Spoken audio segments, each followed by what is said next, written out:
I am here with a new friend of mine, Samantha Irwin, and we are actually talking right now about what we drink in the morning and coffee shops. So just join us in on this conversation, and then we're going to go somewhere.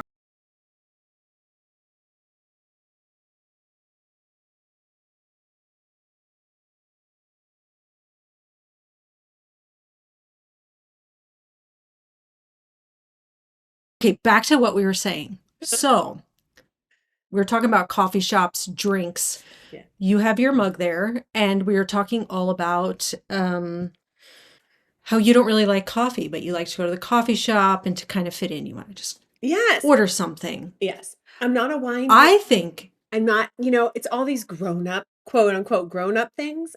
But I like the experience. I like the shared experience of a coffee shop. You get this special thing made for you. It's warm. And quite frankly, do you drink coffee, Dana? Do you like it? I do, but what's funny, and I go to coffee shops all the time to meet people.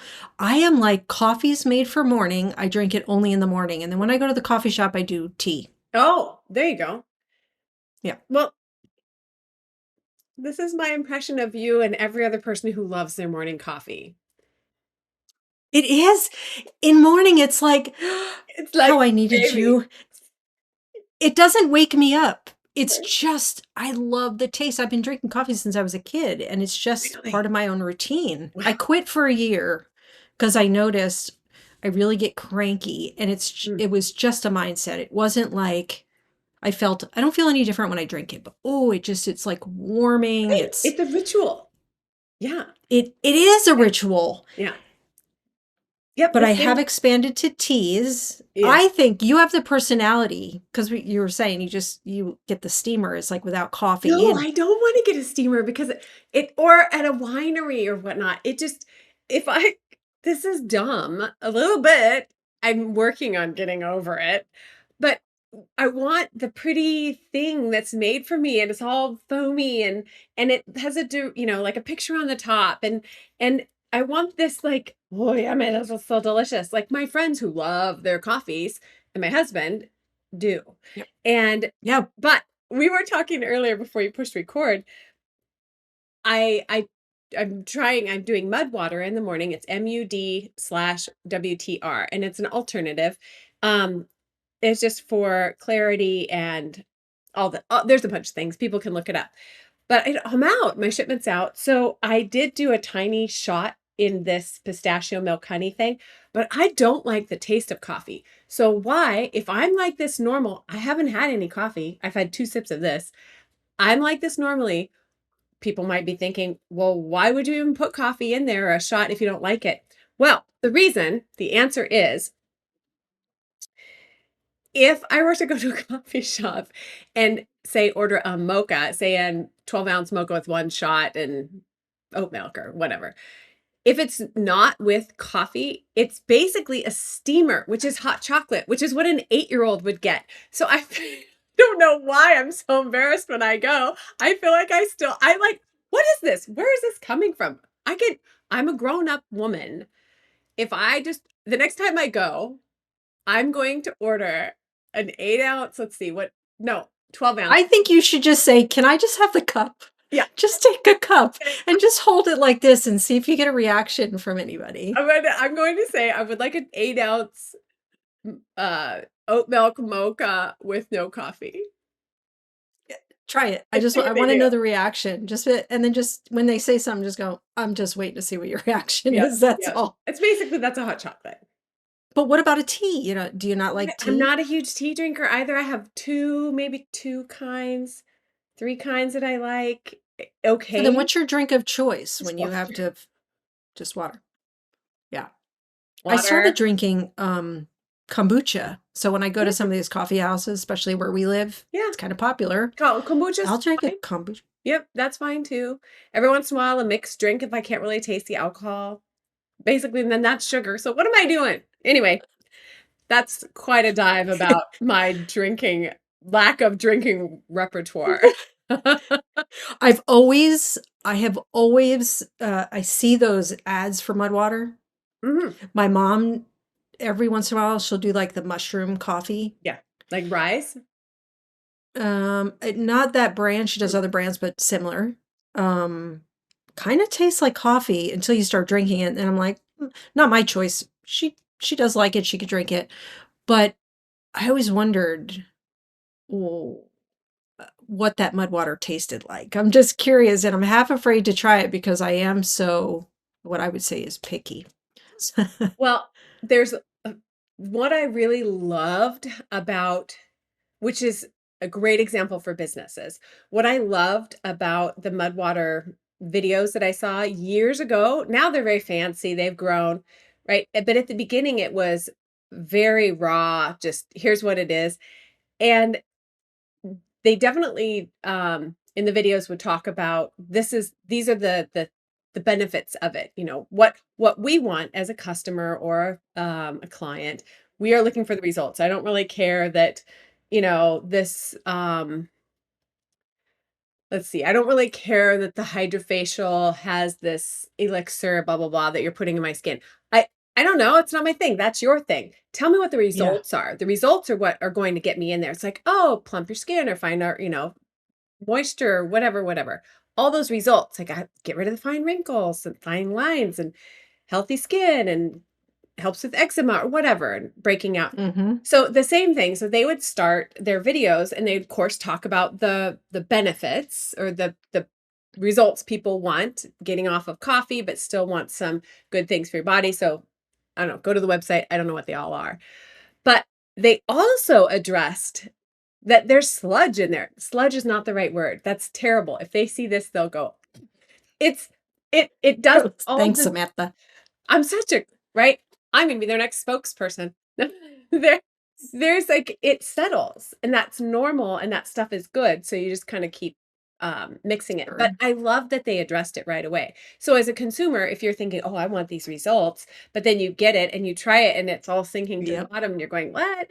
No, no, it's just this is part of that experience, so I loved that at the beginning when they were doing their less fancy, you know, marketing.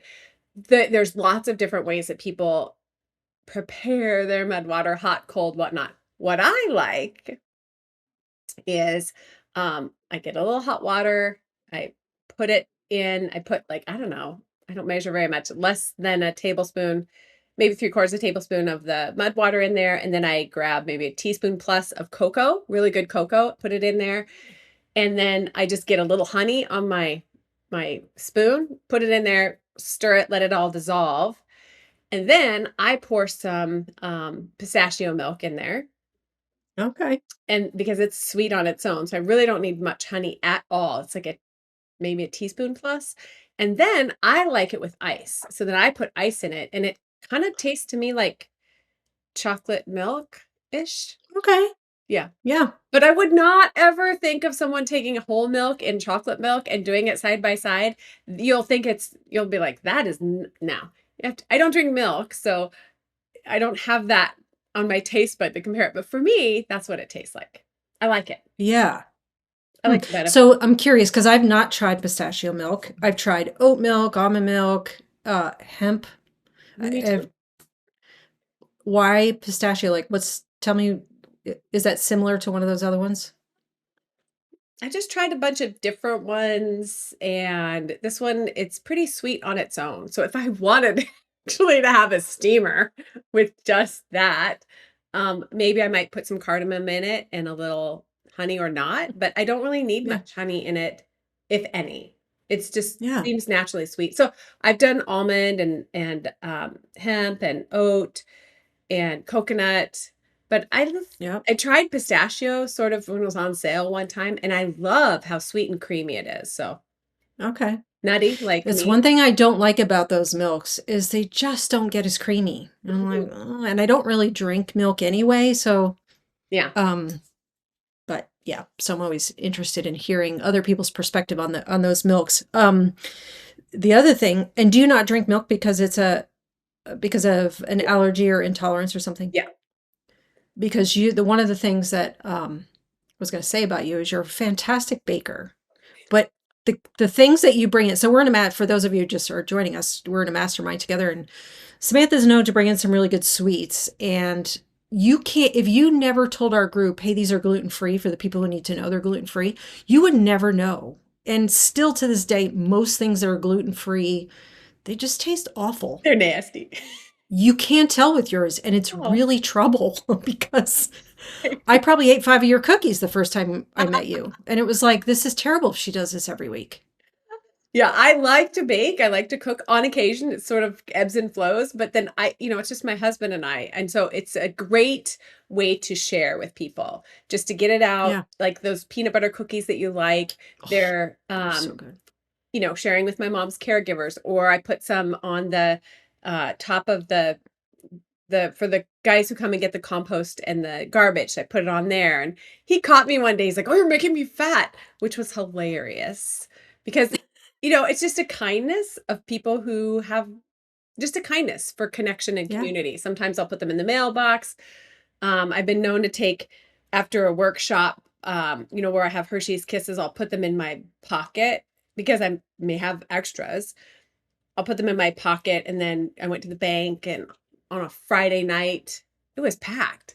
And people on a Friday, when they walk into a bank and they're in line, I was like, "What? This feels like we're I don't something very sad." It was just everybody seemed kind of like grouchy, and I thought, "Well, this isn't going to do well, and we need to cheer people up." So I turned around to this dude behind me. It was um, some guy, and I had these handful. I just had some Hershey's Kiss, or not Kisses, but nuggets in there. And I said, "Do you want some chocolate?" And he's like, "Yeah." He picked one, and then somebody else picked one, and I did it to the guy in front of me. And what was hilarious, Dana, this gentleman in front of me was older, and he apparently took it as an invitation to turn around and start a whole conversation. And I thought, "Okay, I wasn't expecting that, but that's okay." And, then sliding him to the tellers, and it's it was just a fun way to sort of spread a little joy, and people were in a lighter mood and kind of happy. I mean, who doesn't like free chocolate from a stranger that doesn't look like they're I poisoning you? Yeah, I love chocolate. I think it's Mhm. brings joy, in my Yeah, okay. opinion. There you go. So, I don't really that's my vice. The sugar is chocolate, dark chocolate. Not Oh, I coffee, love not dark wine, chocolate. dark chocolate. Yeah. Not milk. I can't do milk chocolate. Like, as a kid, I did, can't do it. But after listening to, it's like, I think I have to put some chocolates in my pocket when I have to go networking Yeah. Fun. because the introvert in me is just like, I don't know if I want to talk to people, but if I go, you want a piece of chocolate, it might actually Yeah. just make that a whole lot easier. So, Are you open to something that I use for networking? absolutely. Make it easier for me? So, and first of all, thank you for having me on. And I love being Of in course. the mastermind with you. It's very fun. It's It's fun. challenging and stretching. So, thank you. And thank you for having me Yeah. on the podcast. Um, so when I had a boutique hotel, we'll get into this later. Yes. And when people would come, I loved hosting events. I loved curating the space, the experience, making them feel welcomed, all that jazz. And Yeah. it's interesting that, and I speak on stage. Love that. Love that. But going into a networking event where I'm the new person, I don't really like it. I don't like it at all. Yes. Yeah. Mhm. So I'm in a group called the Sales Maven Society with Nikki Rausch, and she is a master communicator. She has a really successful background in sales and NLP, neuro linguistic programming. And she teaches very integrity forward relationship building sales and Hmm. communication sales, not manipulative. She's written some books. I can't speak highly enough about her. But one of the things that I learned from her and being in this group, she's introverted as well. I'd like a small conversation and deep dive. Let's go into the deep end right away. But when you're Me in a too. networking event, right? The purpose is to network. Otherwise, I should stay home. So she has Yes. this there were two things. First of them was my mindset shift. I thought I love to host, but why I don't like to go in blind to a place. So I just mindset shifted to myself, and I go in and I pretend like it's my event and it's my job to make people feel welcomed. That helped me Mm. so much. I just pretended like there's other people here. They need to feel welcomed. Let me just pretend like I'm the hostess. And Oh. I did that, at a chamber networking event here. The woman I went up to, her name is Danielle. She owns a wine bar, and she looked like a boss. I mean, she was put together. I was actually a little intimidated going up to her. And we have a relationship now. She told me later, she said, I was so nervous. Nobody was talking to me. I didn't know what to do. And I was so grateful you came up to me. It was another reinforcement of how my perception of people can be false, right? I was thinking she had it all Yep. together. She was comfortable. No. So that was the first thing is I pretend like it's my event. And from Nikki Rausch, the sales maven, Mm. she has this 3-2-1 rule. So I hope I get this right. No matter the size of the event, meet 3 new people, Mhm. deepen relationships with 2 people, and then come away with 1 appointment. It might be the other way around for deepen relationship was with 3, meet 2, and come away with 1, but the way I think of it is meet 3 new, deepen with Deeper. 2 relationships, and then come away with 1 appointment right there. I like that. Nikki teaches about buying signals, so it's kind of fun to ask questions, create curiosity. She teaches all that. So Yeah. if that's helpful to you. It's super helpful. Well, you said exactly how I feel. When I am, whether I'm part of the leadership of the organization or it's my home or I'm volunteer, whatever, when I'm the one inviting people in, it's one of my strong suits. I don't like people to be stragglers. I will pull people in, Me too. and I pick them out really quick because I see myself. Like Yep. I would Bingo. easily. I know you don't want to talk, but I know you're probably a deep well. Like I'll pull you in since you won't pull you in. Yep. I can do that. But when I'm on the flip side, I'll even say to my husband, I used to say to him years ago, he would have to go to some networking events to say, you want to come with me? Because I could take my spouse. I'm like, nope, have fun. Not going. And he's like, oh, come on. I'm like, no, because then I just sit there. I don't know what to say. And something happens when you're the one in the room who enters having to network. It's another when you're the one having to make people feel comfortable. So I do like that mindset of just you Good. could still just make people in the room feel comfortable. So thank you for that. You're welcome. Yeah. And I like Hopefully that. every introvert who hates networking will enjoy that one. I hope so. It's nice because it doesn't scale with the number of people you're in the room with. So Yeah. she just uses it whether it's 12 or 300. 3-2-1. I was like, Interesting. man, does that take the pressure off? Great. Yeah. Yeah. I like that. Thank you. Yeah, you're welcome. Yeah. Now, before you said, Mhm. because this is the very thing I want to talk about. So we're recording today and it's MLK Jr. Day. Yeah, So for everybody, happy MLK Jr. Day. I hope you're enjoying it. He's somebody I respect highly, me too. has a dream, he's known for I have a dream. I too have my own dream. Just getting to know you and your story of just your heart for people, what you've done. I know you have a dream. We all dream about something. And so I kind of want to go there today in particular because what I've learned about you, fascinating. Let me just say, we say to me, when you get to know the personalities, and I'll just speak for the women that are in the mastermind with us, I think there's 11 of us. I would call you you are the energy. Jackie, who's also in there. I mean, she's the hands of the community for sure that we're in here in Salem. She's the hands.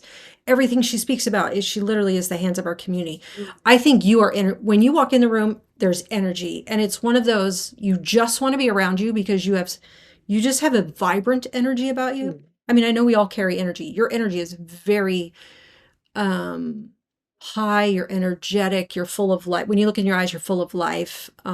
I love that. It makes people want to be around you. Thank you. I Yeah. cannot tell you, I'm a little choked up. I cannot tell it's hard to explain how much I appreciate that feedback because I am the way I am, so I don't notice it. I just, Mhm. I've got my own insecurities just like everybody else. So thank you. That means a lot to me. I appreciate it, especially coming into Yeah. that particular mastermind where you all know each other. You're all in Yeah. I Salem. didn't well, but I didn't know. Oh, I only knew I mean, I knew Jackie. I met Lucy once okay. and I met with Victoria a couple times. that's the extent. I really didn't like no. Jackie, I like immediately bonded with, but I didn't really know anybody either. And I don't really see them unless I go to an event. Obviously, I don't see them outside of there too much. Um, but I love your energy. Thank you. You have a face that's always smiling. I bet you when nobody's even around, you're one of these people. And I do love that and I value that. Matter of fact, I was just on so my husband and I do a lot of marriage coaching, and we were on a call with another couple who were coaching, and he brought up how he's working on smiling all the time. And so we got talking, and I just said, yeah, I've had more conversations with people I've had guys try to pick me up like years ago prior to my husband that would say, you'd be more beautiful if you would smile. Oh, Just smile. You have please. such a, right. But but I've been hearing this my whole life. My face is not like it is more serious. Even if I'm in a good mood, my kids will even say to me, are you okay? Anything wrong? My husband will go, are we good? I'm like, yeah, we're I like fine. this. He's like, okay, can't tell. My face just always looks serious. I have that face that looks angry, but I'm often not. So I don't know how to match it. Yours matches your energy. And I love that about you. Oh, thank you. And it draws people to you. Oh, thank you. This Now, one couple said to me, he's like, Dana, maybe you should work on your smile too. And I oh my said, you know what? I'm gosh. also in my fifth. Well, no, it was more like, it was genuine. It was very casual, friend to friend. Sure. Like, and I said to him, as I would anybody else, thanks. I really know there's probably some I could work on, but not for nothing. I'm in my 50s and I have the confidence to go, I just don't care. Good for you. I That, don't care. oh, I can acknowledge I can grow there. I said to him, I have way too many other things that I'm working on. At some point, maybe I'll do that, but for now, yeah. I'm not gonna do it. I loathe that. I loathe that statement. It is loaded with so much crap that we can unpack. Like, you'd be prettier if you smiled more. That, oh my God, why are we placing the value of women on how they look? That is not how we are created. It doesn't matter Yep. if our value is not related to our worth, or wait, our looks. Our value is not related or contingent upon how we look. That sets us up for trying to please other people all the time, not stepping into our God-given gifts of leadership or thinking or whatever it is. Do we say that to men? No. Then, oh my No. gosh, please, let's just stop. So I want to tell you, you're beautiful, freaking beautiful, Dana, the way you are, smiling or not. You're Yep. perfect the way you are.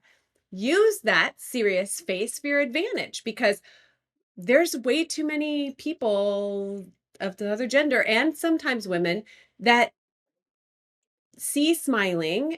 I mean, I can be on the opposite side of that, where people don't always take me seriously. I have to work on not, and my, from Nikki Roush, like my what do you call them? Those nonverbal cues for the Yeah. times when I want people to really weigh my words or take them very seriously.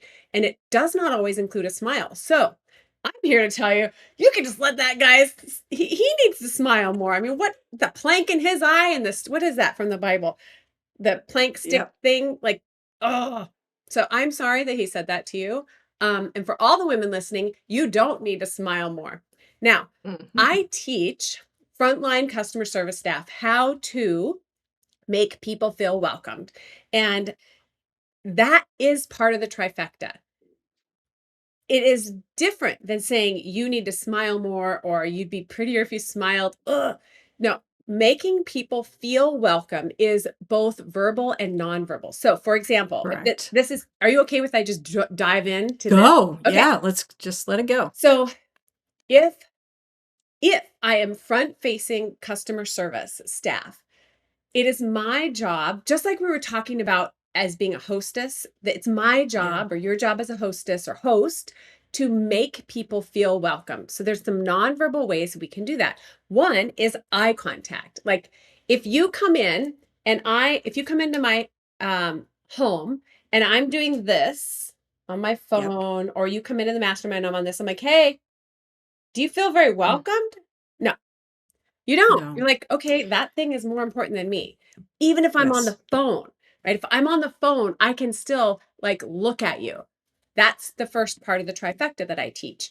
eye Mhm. contact. It's seeing a human being with your eyes. The eyes are the windows to the soul. So Absolutely. if they don't want to, if they don't want to avoid if they want to avoid eye contact, I'm getting very excited here. I like it. If a person wants to avoid eye contact, a customer comes in, you just read it. You don't jump in front of them and say, "Hey," you do some reading, but eye contact is so critically important for people, particularly nowadays, just to Yeah. feel seen because they call it the loneliness epidemic. People need Mhm. to just feel seen. That's the Yep. step one. Eye contact is the first one. First step that I teach in the Power of People Academy or a training. The Power of People is an online training, particularly for front facing staff. That's number one, the trifecta, eye contact. The second one is a smile. In Uh-huh. this particular case, when we're front facing to customer service, a smile is necessary, regardless of whether you're a man or a woman. Now, I some agree. people it's so hard for them, they just don't. You can also smile with your voice. So, for example, well, let me back up to step two, smile. If I look at you like this, do I look like it? Mhm. Well, no, I don't look like you're like, am I in trouble? We know Yes. the look that Uh-huh. moms and dads give you when they want you're like, you're out of line and there's no You verbal get the pierced lips almost. hey, yeah, Yeah. just an eye contact without a smile is a danger zone. So if you can smile, it makes a huge difference from this to this. Yep. Just a difference. Then the third part of the trifecta is a greeting because Um, a greeting sets the stage for a customer service person to be in charge, to set the tone, to guide the conversation. So, whatever the greeting is that we come up with, it's should be consistent because as a customer you want a consistent experience. So eye contact, smile and a greeting are so important. The greeting can also indicate a smile with the end of the end of the sentence going up or down. Women tend to, which is something we have sometimes I work with my clients on, Yes. not asking a question at the end of a statement, Uh-huh. not asking a question at the end of a statement. Okay. So I can still greet someone by either lifting up because that's like a question, or dropping down, which is a Yeah. statement of fact. So I can still say, welcome in. If I say welcome in with a smile, it's better, right? Or I say, Mhm. welcome in. Like, okay, let me go right back out. If I drop my voice at the end, then it communicates disinterest. So there we go, mini lesson. But I also think, I think there is a time to raise your voice a little bit, but there's Mhm. when I think women do this more than men, and I think it comes from a form of insecurity or wanting to people, is my People guess, is please. wanting people to like them or be welcomed by them. They go higher thinking we sound softer, but I actually think there's a time and place for that, but I think you own and display the authority, whether it be this counter space and somebody's Mhm. coming in, or the conversation and whatever it is, you own your own space when Yes. you say it, Yes. not going up, but either staying where you are or Yeah. even just dropping just a little bit, just like this is my space. Yeah. And you're approaching it, Yes, right? yes. Yeah, that is specifically when we are face to face with customers. And, on your phone, people can tell when you're smiling or not. Yeah. Um, the You and I have different our voices are at different levels. Typically, men's voices are deeper. Yours is deeper than mine, and thus it non-verbally communicates more authority. So you have Mm, in your normal voice, if you and I were both scripting something that's the exact same, your yeah. voice would just naturally contain more authority.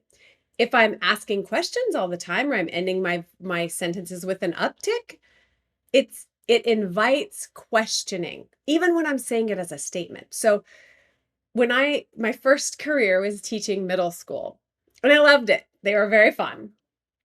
My This is where I wanna go today, really, because this is so fascinating to me. So go ahead, keep Yes. going. So, middle school kids, they're super fun. They're really weird. If you have middle schoolers or you're going to have a middle school age child, my advice to parents every year was this: hover, don't smother.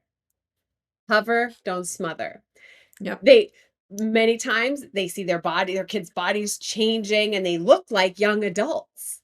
And so Yeah. because we non-verbally look at someone who's looks like an adult, we think that they should be responsible like an adult. They have Mhm. like and that's not I'm like, I'm gonna one of the questions that I get to heaven, I'm going to ask a couple things. I'm like, what's this all about during middle school age? We've got their kids are naturally trying to push the boundaries and find out who they are outside of their family unit.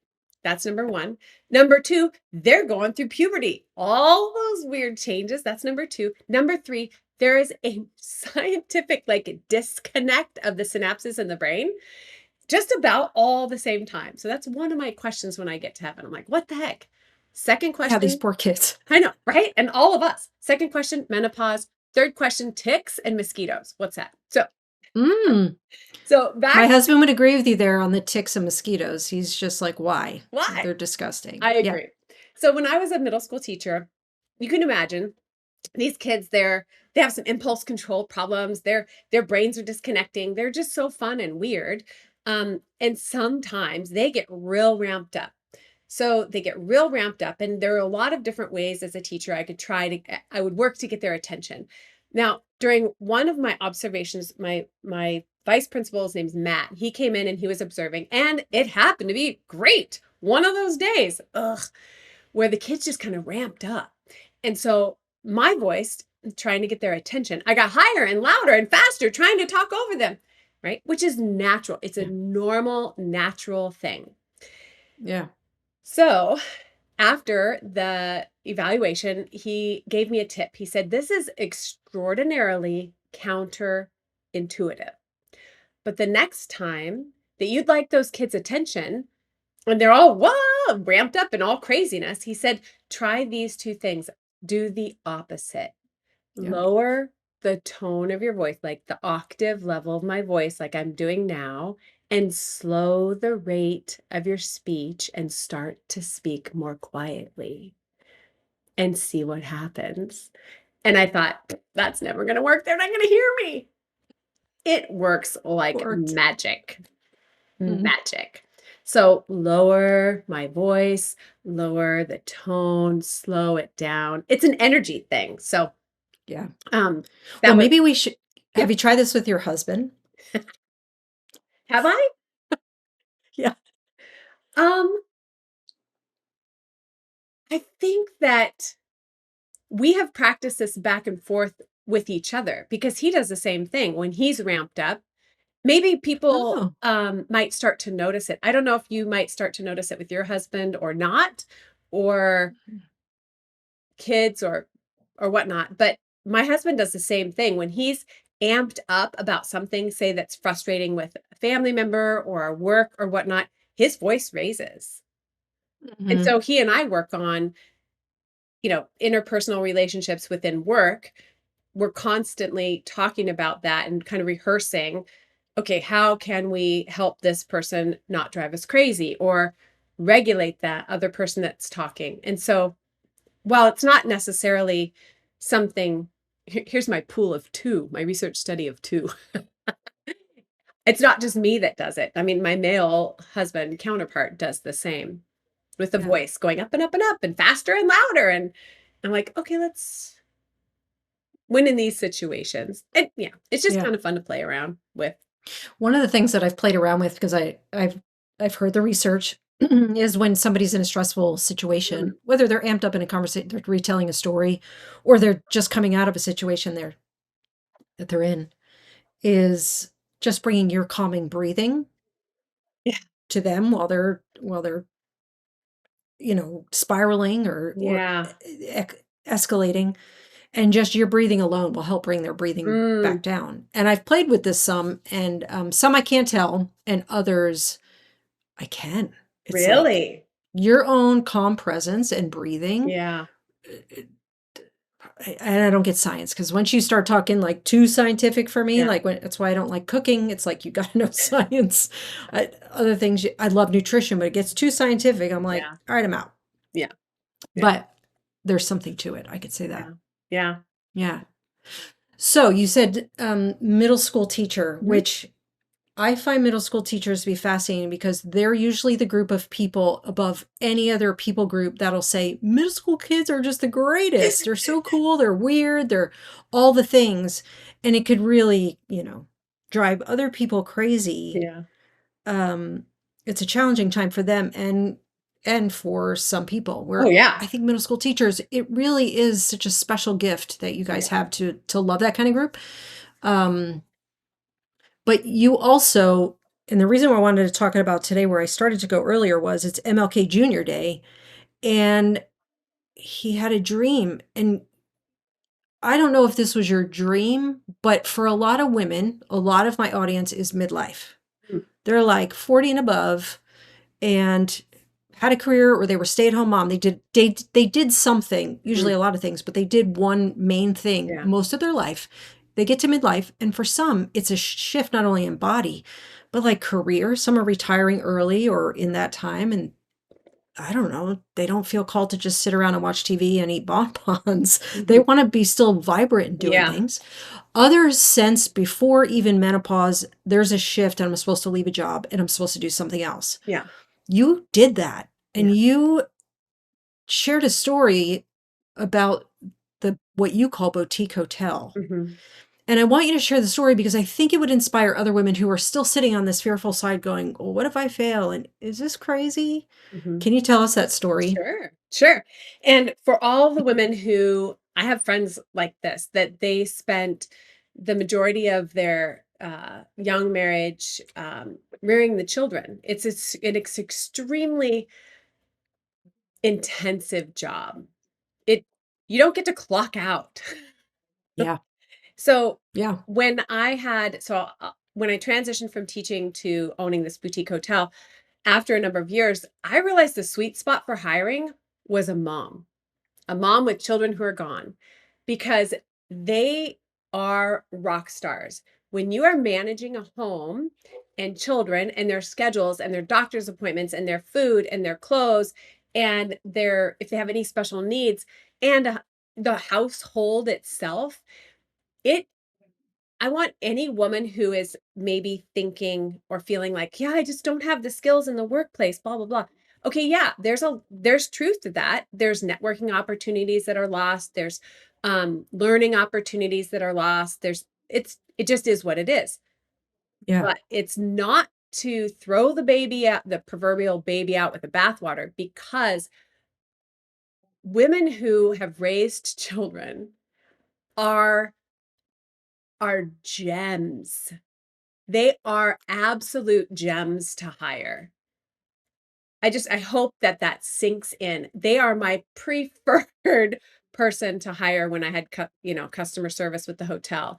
There's Mhm. so many skills that a mom has that leaders, owners of businesses would kill to have in their staff. Like, there's Mhm. just there, let me let that land. So, back to your question. Love that. Back to your question of what I did. So I taught middle school for 13 years and I loved it. And middle school teachers, thank you for the compliment about the gifting that you have when you're a middle school teacher. And middle It's school special. teachers, I taught first grade 1 year, and that, what you said, complimenting middle school teachers, is exactly what I feel about elementary school teachers, is It's particularly like funny. first grade. Those people are special. And that's how we feel about high school teachers. So what I like about your statement, to circle back, is everyone has a gift, and Mhm. it's a God-given gift, and we all have a space to help others. So some people it's Yeah. elementary school, some people it's middle, some people it's high school, some people it's all the different things. So Mhm. I taught middle school, loved it for about 13 years, and I got frustrated with the system itself. So a couple years before I transitioned into something else, I was praying, pressing in, figuring out what are my skills and gifts. I, was in a home group and we did these I had the administrative gift of administration. I'm like, what do Yeah. you mean? What? Okay.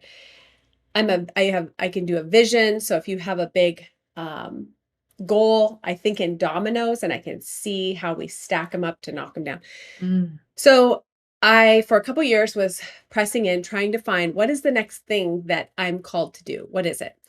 A lot of emotional roller coaster because I'd get excited about something and then nothing would happen. And I'd get excited about something and then nothing would happen. Getting Well, that's so common though, isn't it? That happens to so many people, and Yeah, it could stall you for it years. did. It did stall me for years. Yeah. Exactly. Yeah. And it made me question a lot and press in. I'm like, I need a brick wall, Lord.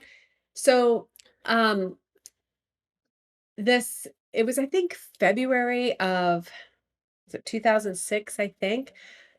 My brother had sent me, this is before the interwebs are so prevalent, right? He Yeah. sent me a cutout from a nickel ad, which is a newspaper for those young listeners of yours. We used to have an old-fashioned newspaper.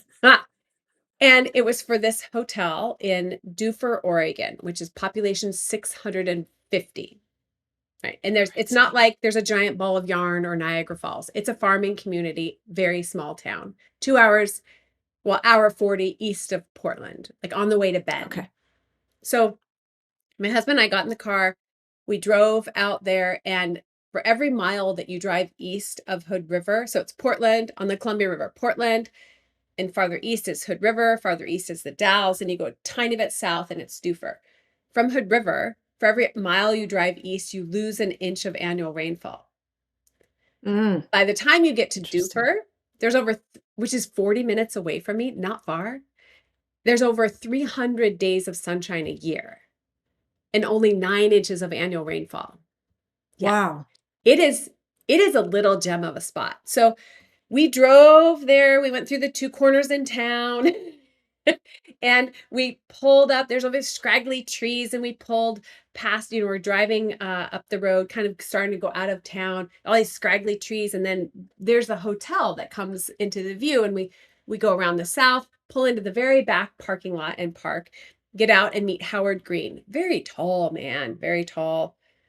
Reminded me of my dad, just self-made, very kind, but no nonsense business guy. Yeah. The hotel is 3 stories, brick building. It's on the National Historic Register, had 21 rooms. It sits on an acre of grounds. And Howard just started telling us all the things about the hotel. He's just a congenial man. We walked into the back door, and I remember, my heart again, I'm like, whoa, exciting. And I remember where I was standing when I stopped hearing what Howard was saying, and I got like a download just like that. I got Oh, I love I those. think it's God breathed, gave me the vision of what this hotel could look like. I stopped for myself in a moment, and I threw up in my head. He's chatting away. I threw up a Hail Mary prayer, and I said, if this is it, open up all the doors. And that was it. And off we went. And that was in my head. Yes. And then we went. So 21 rooms.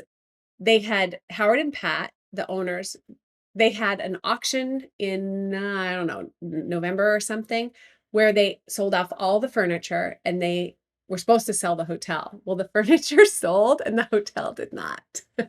Oh, So wow. they had an empty building and they had done a lot of structural renovation. So long and short, that was February. I had never written a business plan. I had managed a classroom. I always loved business, but I didn't know what entrepreneur meant at that back in the day. And by the end of June, mid-June, excuse me, at the after teaching the year party, I told my principal, I said, I think we're buying this hotel. Yeah. Wow. And he was very excited. So I found someone to rent our house. We couldn't do 2 mortgages at the same time.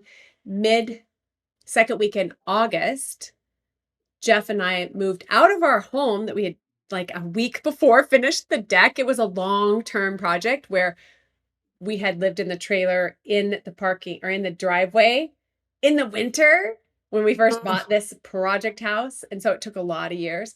So anyway, we moved from our mostly finished home back into the trailer with dog and 2 cats in the parking lot of the hotel. My husband started to commute to work to Hood River, and I started renovation on the hotel, or restoration, like plaster repair, tons of stripping woodwork, window reglazing. We had to have the landscaping done.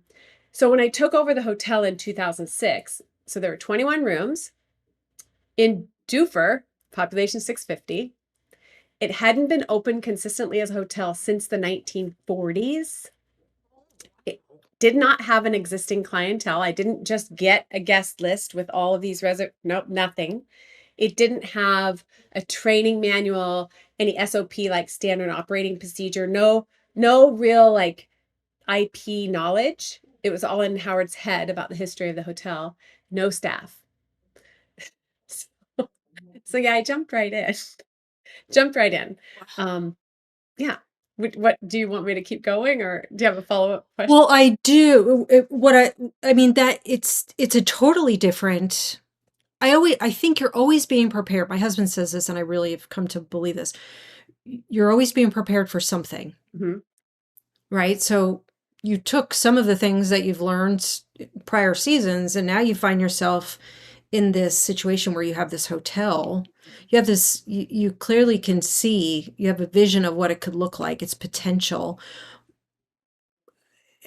And then you had that business for how many years? About a decade. Yeah. The plan Okay, was so yeah. longer, but we both had my husband and I both had parent needs that came so much faster than we even ever anticipated. So we basically, you're like, if you think about the circus when they're standing on 2 horses, a person has got their foot on one and then the foot on the other, and then the horses start to go away from each other, and pretty soon the person is doing the splits. That's kind of what it felt like. Like, we made the hard decision to sell the hotel so we could be more present for our both of our sets of both of our parents. My dad had passed away in 2001, but his parents were both alive, and my mom as well. So, yeah, Yeah. so about I'm a decade. curious, what did you learn? Because there are women that are, and I bring that up because, running a hotel is quite different than leading a bunch of middle school kids, Is right? it though? Teacher and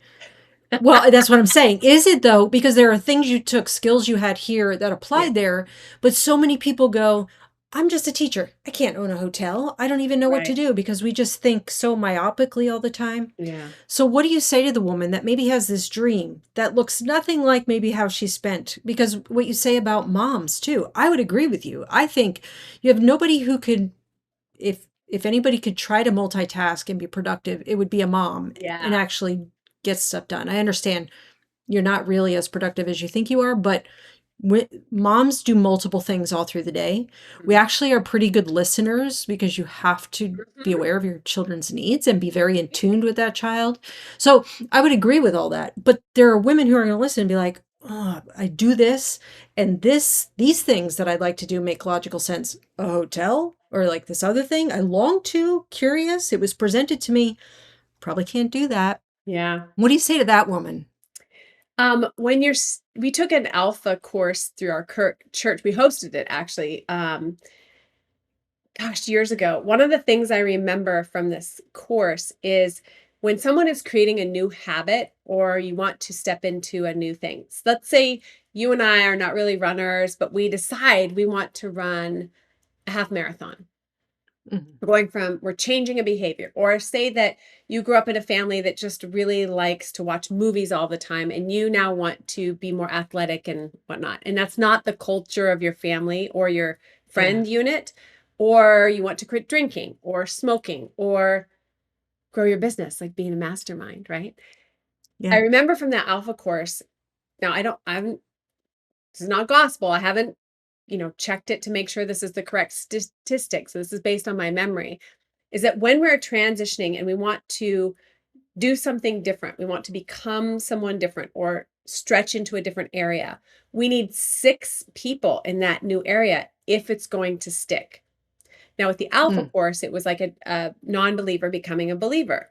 And you need 6 new people to help you get that footing in the new space and to keep the momentum going. So, um, when when I first had the vision, right, there were people I remember someone in my church, a woman said, "Are you crazy? What are you doing?" And I thought, "Oop, not my person. I need to not be around that person." Mm. Because when you are going to try something new, we talked about earlier the nonverbal communication, subconscious things that happen. It's I don't believe in my heart of hearts it's really intentional. But change is hard for the people around us because especially if you're a mom and you're changing the way you're behaving or you're changing your job or you're from a mom to now, okay, you guys are mostly independent. You need to be more independent so you can be successful when you launch out of the house. I'm going to go and work on my things. People don't like change. Families Mhm. tend to try to bring you back, like, no, no, no, come back, and say things like, I don't Yeah, know that that's, do you have the skills to do that?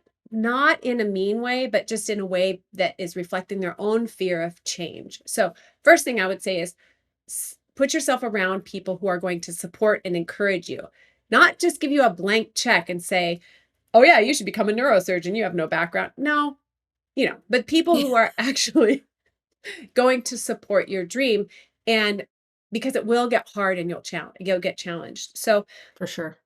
um now I've forgotten menopause. I'm blaming it on the menopause. It's probably not that. Love it. Remember All our your viewers will get it. what was your original question? No, what do you say to the woman who's like, "I've always done this," but Got it. you kinda have like this, Yeah. whether you call it inspiration or something presents itself and you immediately here's what Yeah. we all do.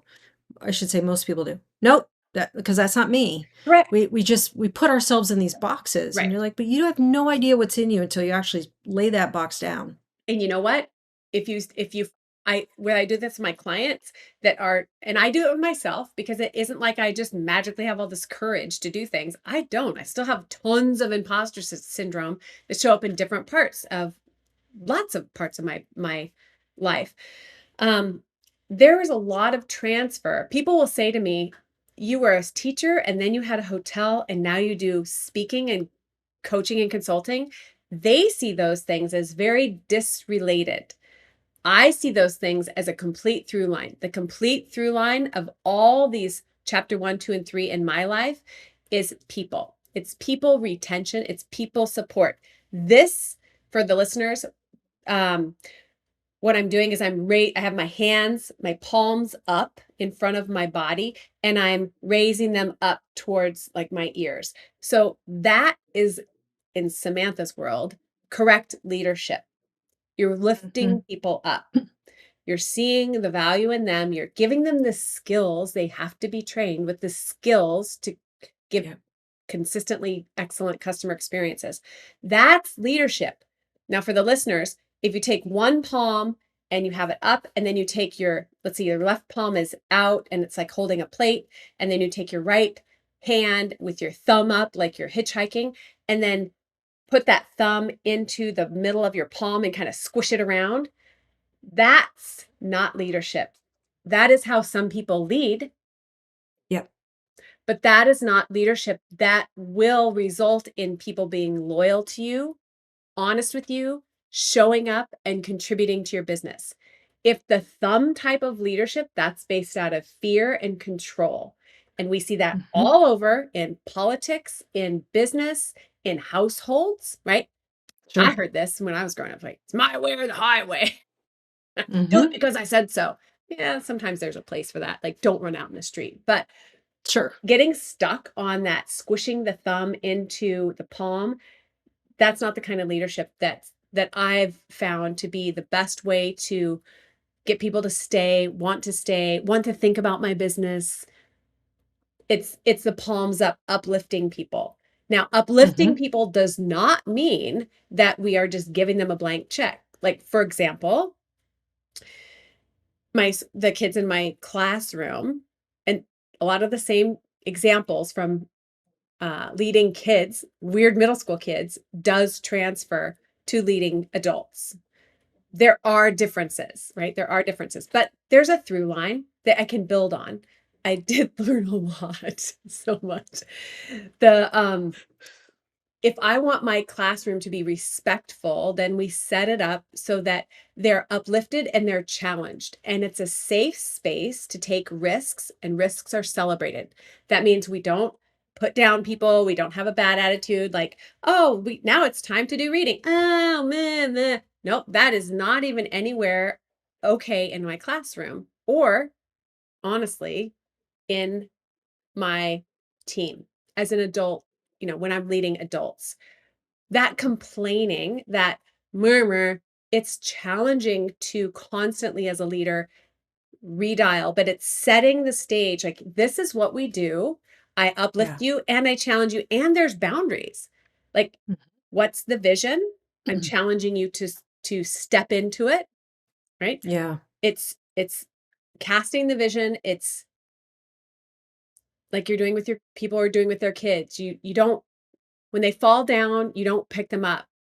You look at them and you say, "What'd you learn? You can get up." Because that is a life skill. If I'm constantly picking up my child as a teenager and not helping them work through their fall downs, then that child is going to live in your basement until you die. they, Mhm. they have to Yeah. have those skills to be able to gain. You cannot, whether it's children or whether it's adult employees, you I cannot give someone self-confidence. Yep. I agree. It's so hard, but I cannot give it to them. It happens when I stand there and I say, I got you. What do you need? You're capable. Let's try again.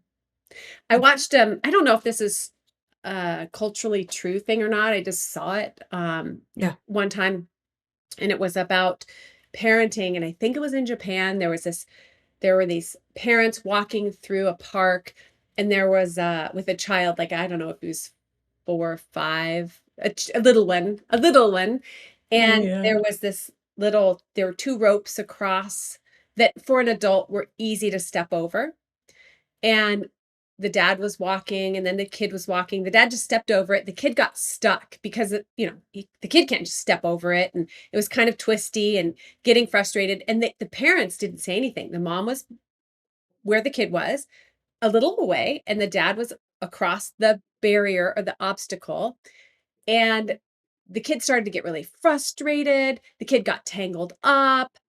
Um, the parent was watching, both of our parents were watching to make sure the kid didn't get hurt. When the kid got tangled and was actually really stuck and wasn't going to be able to figure it out, it was obvious to the parent. The dad picked him up. I was thinking, oh, the dad's going to put him on the side of the fence with the dad. The dad didn't. The dad put him back on the first side, communicating non-verbally, like, you could figure it out. You got it. Would it have been a lot faster? The kid finally figured it out and off they went. And I thought, that is such a beautiful example of how we support one another, whether it's children or adults, in gaining their own self-confidence, in modeling how you try and try and try again. So, for women who are thinking about transitioning, just try. Take the next step. What's the easiest next thing that you could do? So easy that you could trip over it.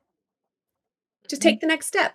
Surround yourself with people who are going to support your goals, support you when you fall down, and encourage you to try again. And you know what? Yeah. It's going to be 5 years from now, whether you decide to go get that degree or not. 5 years from now, you will either have the degree or you won't have the degree or whatever the Mhm. job is. And Yeah. nobody's got a ball and chain on you. You can just change. Yeah, here's the beautiful thing, I think, I mean, this could happen at any age. Mhm. I hear it a lot more. I don't know if it's because I am in this age category right now, and so I'm surrounded by other women who are kind of going through the same thing, or is it, a period of time where people are tend to have some shifts going. But Mhm. what I found, there was something about turning 50, and I'm Mhm. into my 50s now, but there's something about turning 50 that happened for me where there's this like, and I say this because we tend to box ourselves in, right? Over the years, you do certain things and we start picking up this narrative that we hear in the head, this voice that just is like, well, you don't do that. Mhm. You're not like that. You can't do that. Nope, that's not you. It's one of those. And literally, I Mhm. was just in my own quiet time. It was like, I felt, in your life, I don't know if you had this, Samantha, where you could feel a barrier. Mhm. You know there's something holding you back, but you don't know what it is. Mhm. I was like in that period of life and I was so over it. Didn't know what it was. And out of my mouth, I just said, Lord, I want to step out of the boxes I tend to put myself in, beyond and stand behind beyond the lines I tend to stand behind, and bust through the barriers I know that are holding me back. And I don't know what it is, Mm. but I want to do that. That's good. And I just kind of went like I kind of went on my way. You were like, open every door. I was just like, I want to bust out of these. I sense it, but I don't know what it is.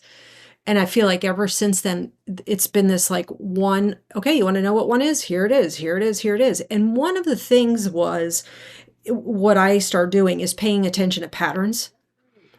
And it was one of those, listen to the patterns that are coming out of your mouth. And we say things, and I hear it in women all the time. You go shopping with like, or you see somebody wearing a really cute outfit. And I could say it right now, like you and Tammy, who's also in our group, you always have these, and really Victoria, you always have these cute, colorful glasses. And it's one of those, well, I would never wear that. That's not me. You look cute in it, but I don't, right? So I wouldn't wear that dress. You look cute in it, but I wouldn't, but I love it. Oh, I couldn't do that. I wouldn't wear that. And every time I get this like little nudge with, that's a box. Well, Oh, put yeah. yourself in a box there. Well, Yeah. standing behind the line on that one. It's this, Yeah. and it was like, oh, and then I had this like aha moment.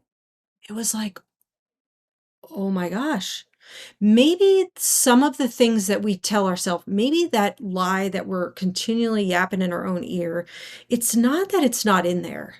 It's not that I can't network in a room. I just have told the narrative, Dana, you can't work. It's that. So I put myself in a box. Nope, you don't do those things. And I put myself in all these boxes. So I'm restricted and hindered. Maybe it's not that it's not in me. Maybe it's just a part of me I have not developed yet.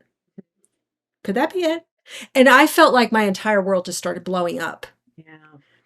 And it was like, I can wear dresses. I had this urge to just like, I didn't want to wear pants ever. It was just, I just want to wear dresses. I just wanted to do this. I just wanted, I just had these urges and it was like, well, wasn't me for years, but it's me now, Yeah.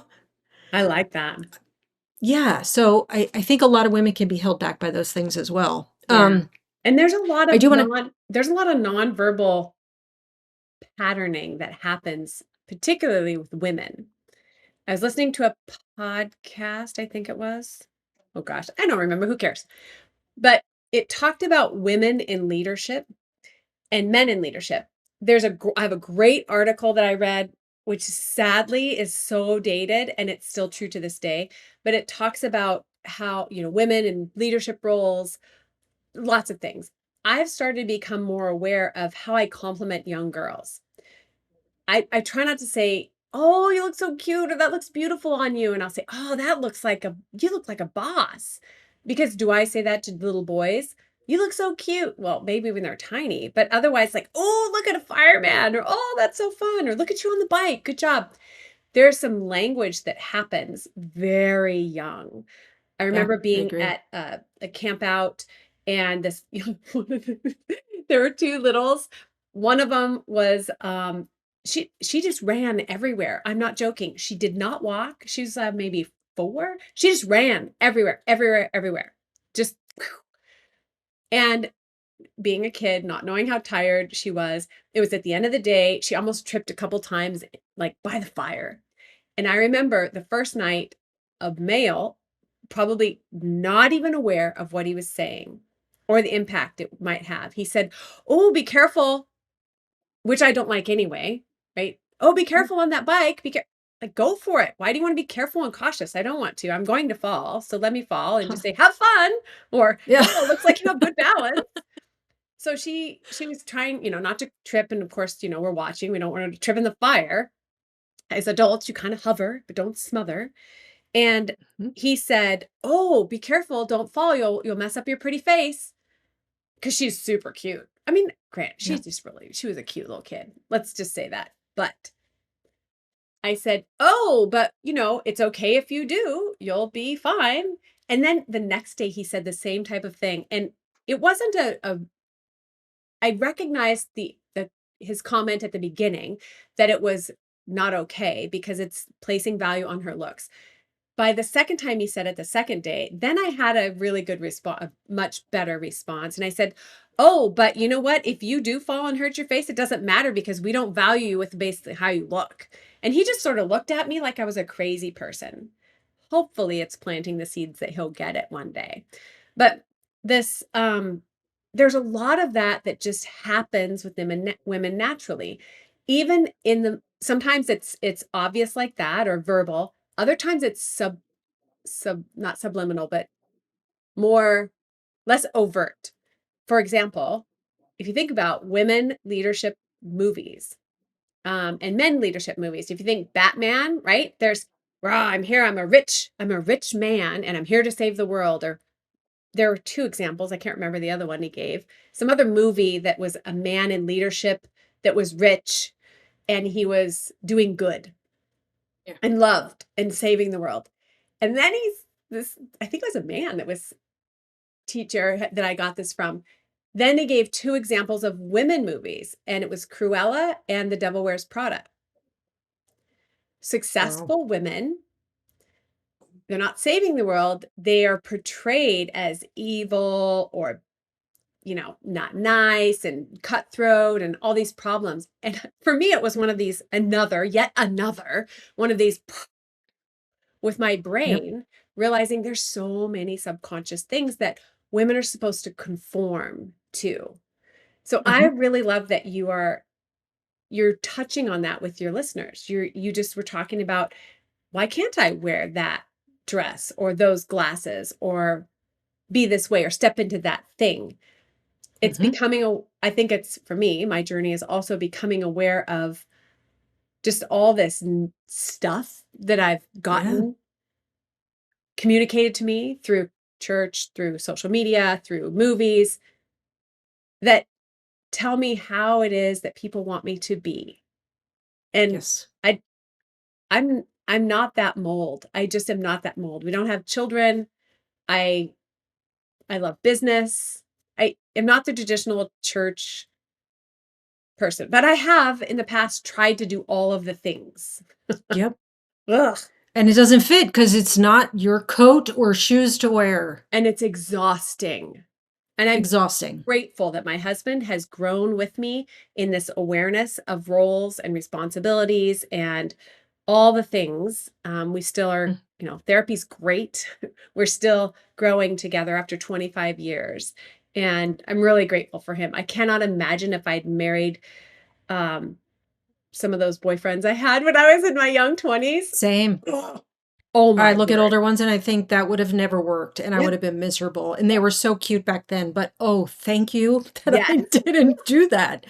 Because I do have a man who's very comfortable with, we learned early on to create a marriage that works for us. He doesn't cook as often as I would prefer him to be in the kitchen. And I say that all the time. But I like mowing the lawn. He Me likes too. cooking. And it's like, that's okay. Yeah. Just don't put me in the kitchen. And I've tried to be the woman who likes to cook. I hate it. I hate everything about it. I want my family to cook. I mean, to eat really well. I just don't want to have to be the one to do it. All right. So I Rob, don't want to leave before we actually talk about your business because you have a cool name. thank you. So tell the viewers the name of your business and what that actually means. Yeah, when I was somewhere in my late teens, my parents were 20 years apart in age. So that was big. That's a big gap. And during Yeah. birthdays, holidays, well, actually, whether you're 30 or 40, I think maybe it was 40, 50, you'd get these birthday cards, black balloons over the hill, like, oh, it's all downhill from now. That was the messaging that I was receiving. Yep. And I remember thinking, wait a minute. Even as before I was 20, I thought, life's not over when you're 30 or 40. I see these women in their 60s and they're pretty dang amazing. I made a conscious decision at that point that every decade I would get better in some way. There's a natural age progression with my body. I'm not talking about all stronger, but there's different ways to progress and become better each Yeah. year, each decade. I didn't want to just sit, go to work, come home and sit in front of we call it the boob tube at the time, Yep. sit in front of the TV and watch stuff and let my life just go away. Because those tiny little actions that we take tiny little habits, they add up over a long Yep. period of time. So I Agree. decided that I loved continual improvement. Like I I didn't have a TV after I got out of school or after the home. We didn't get to watch lots of TV. We had to watch or we got to pick, I think, one show a day, which was a half hour. So with 3 kids, we got to watch an hour and a half of TV a day, Mhm. which is still a lot when you add it up. Sure. And then we had to go outside. And I decided that I would just wanted to continually improve. And I know I have weaknesses. I will binge watch something and dumb stuff for a long time. So I had to put my own parameters. I didn't have a TV. Jeff and I got married. We didn't have a TV. When he started training for a full Ironman, we got a TV so that when he's training on the bike stationary for 5 hours in the winter inside, he could watch football or a movie or something. So we have Netflix, and I still have a hard time pushing myself away from that one thing, right? It's a hard habit because it's so social media, it's made to be addictive. So I decided that I wanted just to continually improve. And sometimes that means learning how to rest. It doesn't always mean activity. Yep. So when I don't remember how old I was, it was after I had the hotel. I found that there was a word, I discovered there was a word in Japanese that actually meant continual improvement. And I got so excited that I decided, Mm. oh, I want that as my business name. And it's Kaizen. Kaizen means is Japanese for continual improvement. Love So that. my business currently is Kaizen Coaching and Consulting or Kaizen.zone.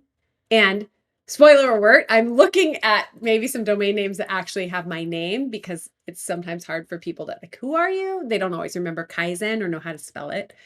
Yeah. And it's also a big, uh, it's a whole system, a whole business, a whole, in manufacturing, it's really big. So for me, it just means continual improvement. Take the next step. Before COVID, Jeff and I got our garbage reduced to 2 cans to the curb for the year total. Okay, you can't just drop that one and I can't move on. So you gotta tell me more. How in the world I love your did you do face. that? Just the same way that I decided that I jumped from teaching to having the hotel. Take the next step. I have a girlfriend. I actually told you this at our mastermind. You remind me so much of my friend Yeah. Nancy. Nancy, I think they had, let's see, how many kids they have? 5.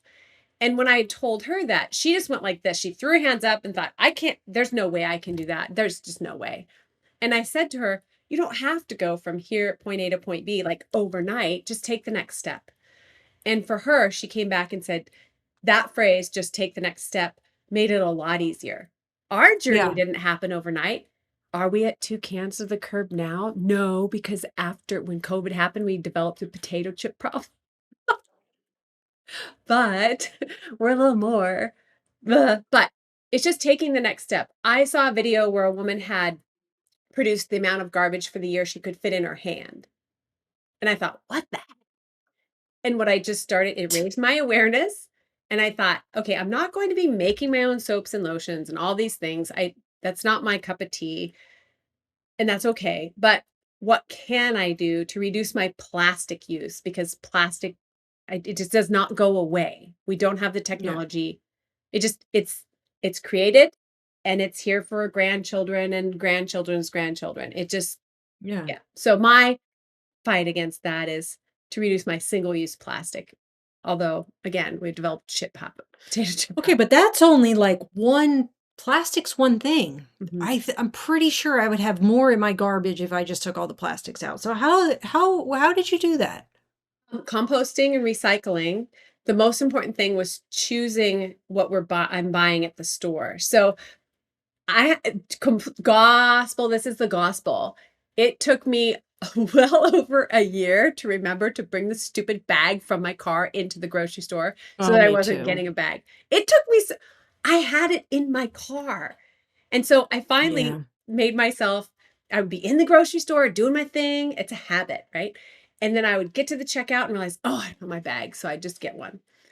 After I got annoyed enough with myself, I thought, okay, leave your basket here, go back out to the car and get it. Like, it's a Wow. natural consequence, just like we set up with our children. Oh, you Yeah. forgot your homework? What's a national, and I'm out of town or whatever.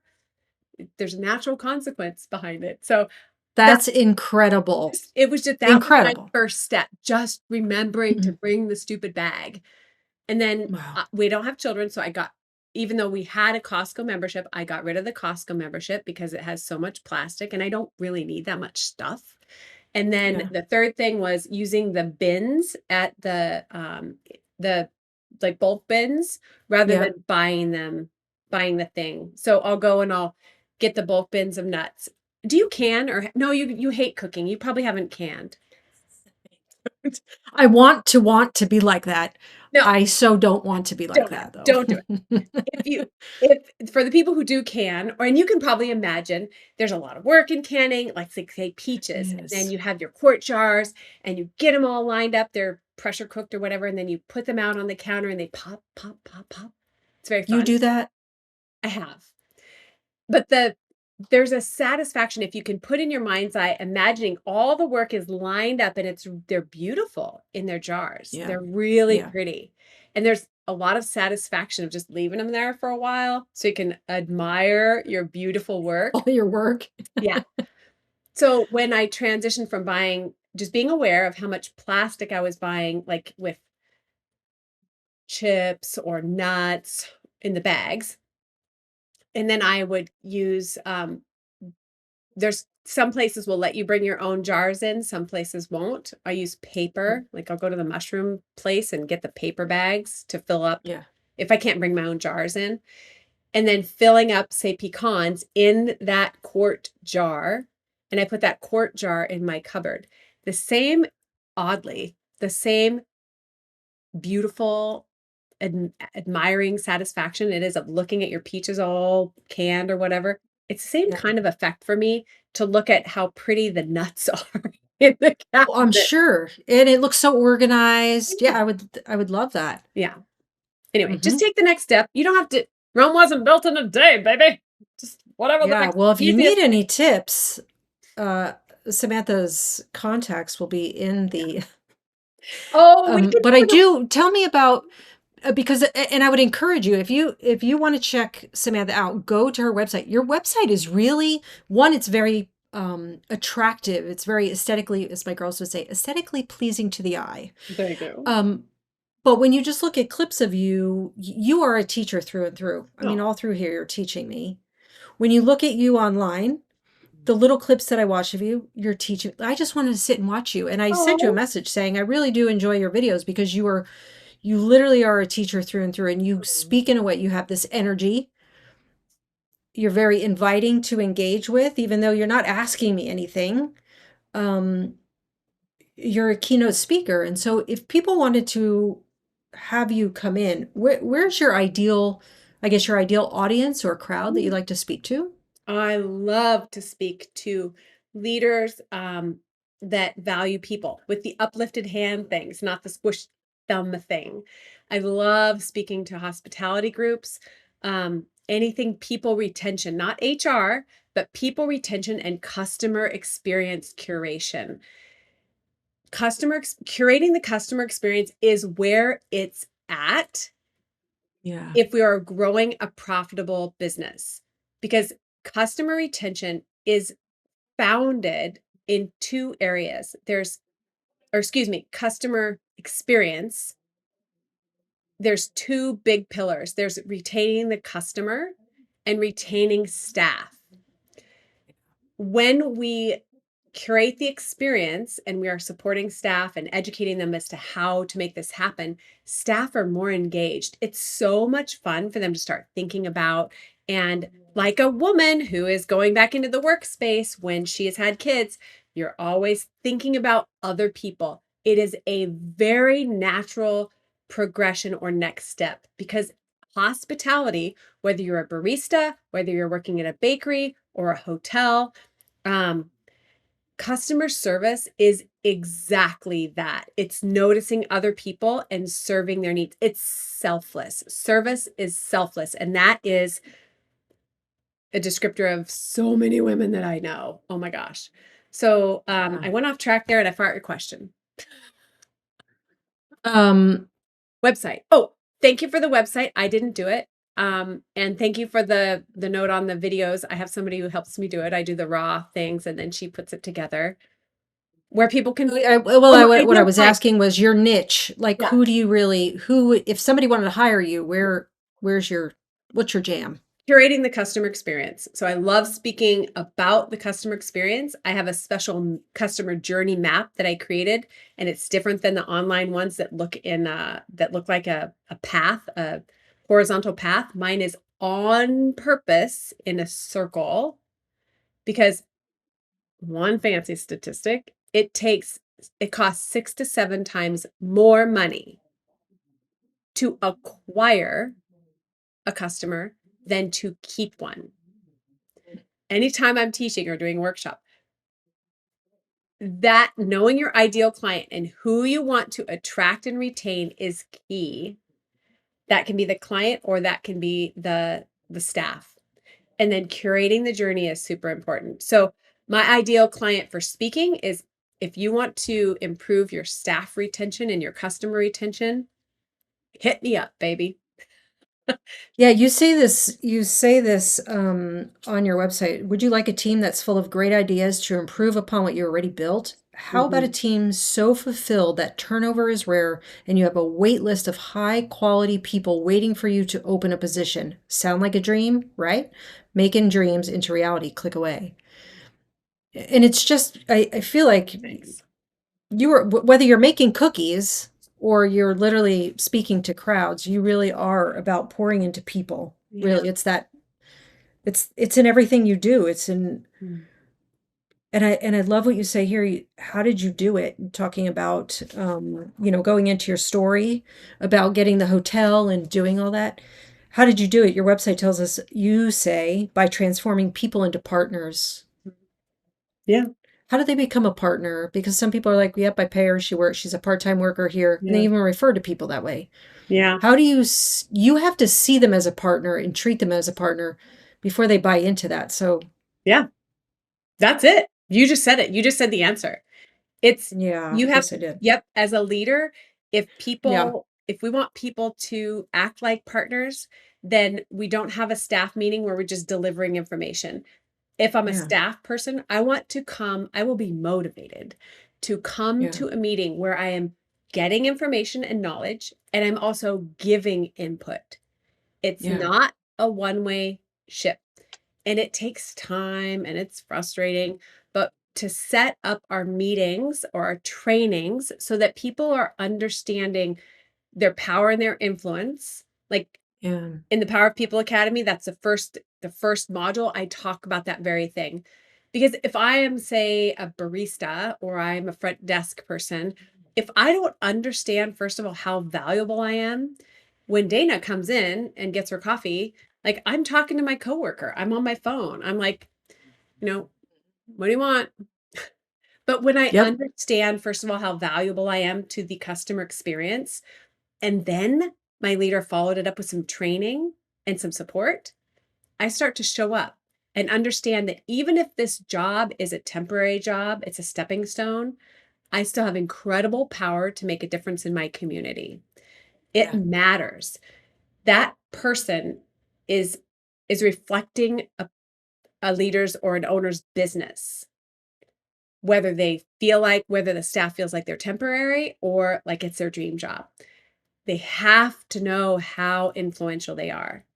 Those customer service, anybody in front facing customer service at a hotel, even the housekeepers, I trained my housekeeper on this.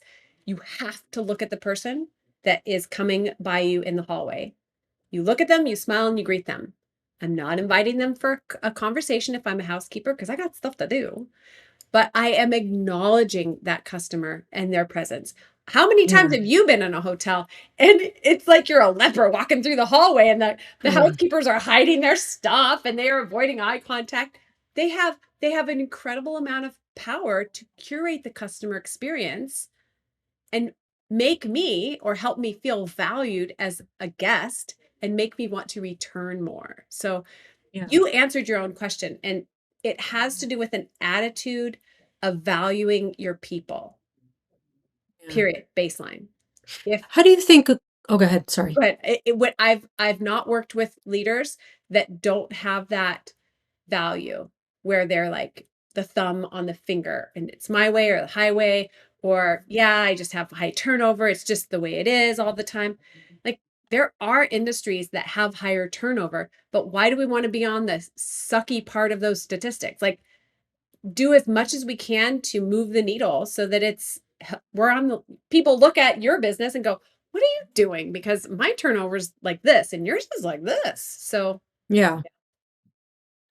One of the things that it sounds like that this will be my last question. I'm going to have you back on again because I have like 5 pages that I really wanted to talk to you about, and I didn't even get to 3 of them. But wow. I do want to talk about just briefly as we close is your culture cards because so my husband is he's been known as the culture guy. His company when he first started his company in 2014. It was called Culture by Design. I mean, he's all about culture. He worked in HR, then he branched out and did his own thing.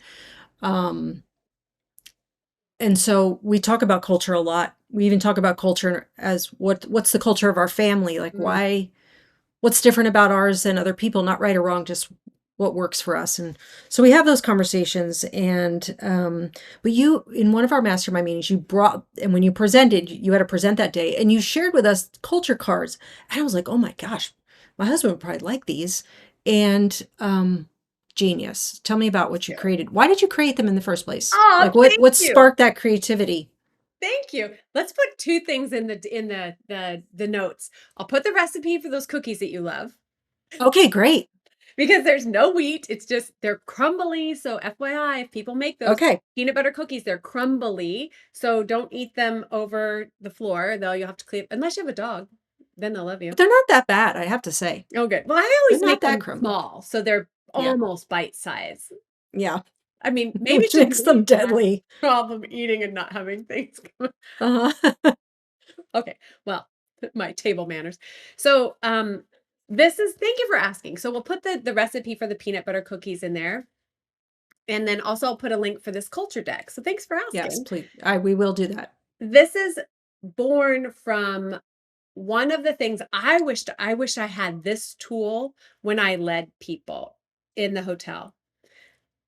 When I'm working with leaders now, one of the pain points that it's constant is what content do I have during meetings because I want to give people information, but as a staff, I don't just want to receive it because I check out.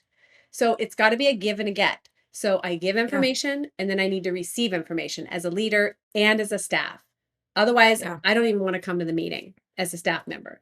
So what the deck is grounded in is uplifting, educating, and supporting people to understand their power and their influence. So it's weekly because leaders have a job already. And this is like a tool in the tool belt. The Power of People Academy is online training. It's more in depth. This is the first easiest low hanging fruit. So I created this deck and there are 52 cards. So it's called Creating a Culture Deck. 52 Yeah. cards that educate, support, uplift, and challenge people, whether it's in front facing customer service position or skills, or some of the cards are developed for interpersonal communication and uplifting because a strong team, just like a classroom, they can get. No, I feel like I'm in a class right now. I'm like, Yeah. teach us, teacher. So like this one is one of my favorite ones. So if I was a leader, I have a quick team meeting, a weekly stand up. You can use it how often you want, but drip Yeah. irrigation. Oftentimes leaders, they create great manuals and training things, and they're all about how you do stuff, but not how you do the people stuff. The people Yeah. stuff is more important than and knowing how to fix mistakes is more important than the things. Example, um, if you and I go to a coffee shop to get my non-coffee and your coffee or tea, Yep. and it's a first time that someone's working and we feel like we're an interruption to their work, not the reason for their work, we don't feel as customers valued. if we go and you and I go and we have this person we want to invite and treat and really impress them, and we're checking them out, we go in, we have a great mocha or tea or whatever, but the service feels like we're an interruption. They're not friendly. They don't answer questions. They don't see us looking around, wondering if there's something to eat. They are talking to other people. It's just, they're not eye contact. We're not going to get a gift certificate for someone we want to impress. On the other hand, so most people teach how you make the good thing, because I didn't get in business as a, you know, say a coffee shop owner or a bakery owner because I'm excited about training people. I'm Yeah. excited about my product, but the Right. people sell your product. So, Correct.